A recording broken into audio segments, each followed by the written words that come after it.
जनवरी का महीना था। पूरे गांव में ठंड बहुत ज़्यादा थी। सभी गांव वाले ठंड से बहुत ज़्यादा परेशान थे। चारों तरफ कोहरा ही कोहरा था।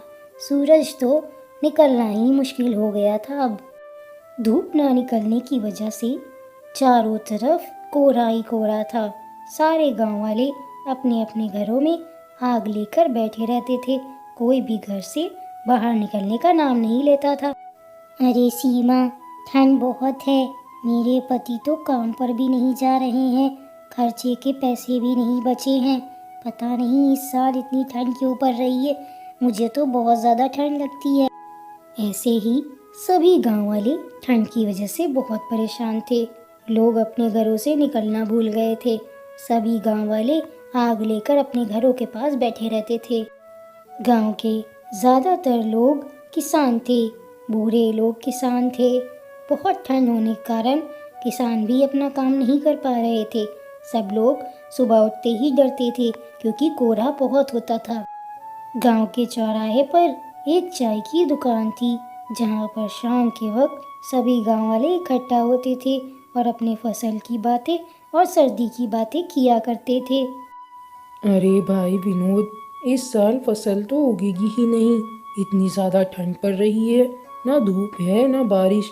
इस साल तो सभी किसानों का बहुत ज़्यादा नुकसान होगा। मुझे तो बहुत डर लग रहा है।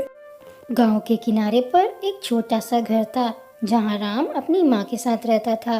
राम के पिता नहीं थे, वो सिर्फ अपनी माँ के साथ ही रहता था। राम लकड़ियाँ काटने का काम करता था। राम बेचारा सुबह होते ही ठंड की वजह से ठिठुरता हुआ लकड़ियाँ काटने चला जाता है। राम बहुत मेहनती होता है। वो लकड़ी काटकर अपना और अपनी माँ का खर्चा उठाता था। ऐसे ही 15 दिन बीत गए थे, पर ठंड कम होने का नाम नहीं ले रही थी और ज़्यादा बढ़ रही थी। राम, बेटा आज काम पर मत जा। ठंड बहुत है। लोगों को देख अपने घरों से नहीं निकल रहे हैं और तू है कि सुबह सुबह लकड़ी काटने के लिए चला जाता है। माँ, वो सब अमीर घर के लोग हैं। सारे गरीब अपना अपना काम तो करते ही हैं। अगर मैं लकड़ी काटने नहीं गया तो अपना और तुम्हारा पेट कैसे भरूंगा।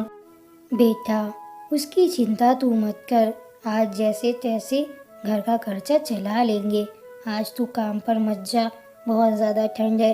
देख बाहर कितना कोहरा हो रहा है। नहीं माँ, मैं नहीं रुक सकता। अगर तुम कुछ और कहती तो मैं मान लेता, पर अभी मुझे जाना पड़ेगा। बहुत सारी लकड़ियाँ काटनी है और बाजार में बेचनी भी तो है।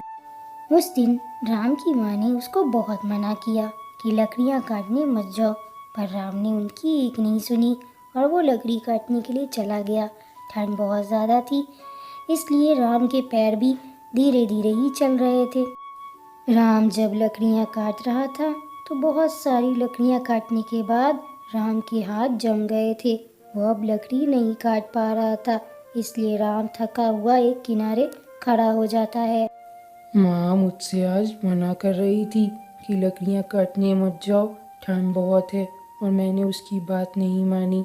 और आज इतनी ठंड है कि मेरे हाथ भी नहीं चल रहे हैं, और यहाँ रहूँगा तो मेरी तबीयत भी खराब हो जाएगी, और इतनी ज़्यादा ठंड में तो जान भी जा सकती है। अब मुझे वापस घर जाना चाहिए, नहीं तो यहाँ मेरी कुल्फ़ी जम जाएगी। अपनी माँ की बात याद करके राम ने सोचा उसको वापस घर जाना चाहिए, इसलिए उसने लकड़ियाँ उठाई और वापस घर जाने के लिए मुड़ गया। राम बहुत जल्दी जल्दी लकड़ियाँ लेकर जा रहा था, पर जैसे ही वो जंगल के किनारे पहुंचा, उसने देखा कि एक बहुत बड़ा शेर उसके सामने खड़ा हो गया है। राम डर के मारे कांपने लगा।